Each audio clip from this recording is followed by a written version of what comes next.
Chinese student smuggling case exposes U.S.-China academic tensions. A recent case involving a Chinese graduate student at the University of Michigan has brought renewed scrutiny to the relationship between American universities and scientists with ties to China.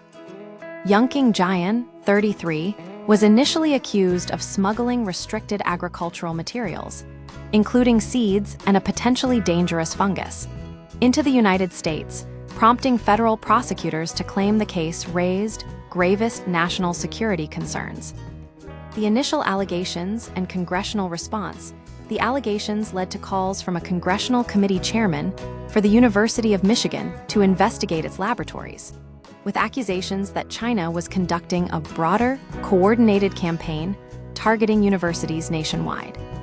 These concerns reflect growing anxieties within U.S. political circles about potential espionage and intellectual property theft facilitated through academic exchanges. Plea deal reveals limited evidence of malice, however. When Jian pleaded guilty earlier this month, she stated her actions were simply an attempt to expedite research on crop protection. Crucially, the prosecution admitted it lacked proof of malicious intent, despite acknowledging the potential for devastating harm if the smuggled materials were misused. The judge ultimately sentenced Jian to time served 5 months and allowed her to return to China. Broader implications for U.S. China academic ties. The muted outcome of the case has not silenced concerns among lawmakers and foreign policy experts, who point to similar incidents involving Chinese researchers as evidence of a systemic national security threat. The U.S. government is now facing increasing pressure to sever ties with Chinese scientific institutions.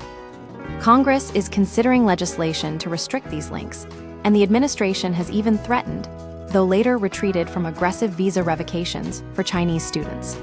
This situation reflects a larger trend: heightened suspicion and distrust between the U.S. and China in the realm of scientific collaboration.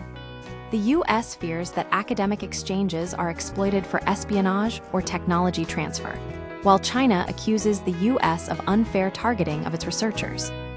The Jian case highlights the difficulties in balancing legitimate scientific collaboration with legitimate security concerns.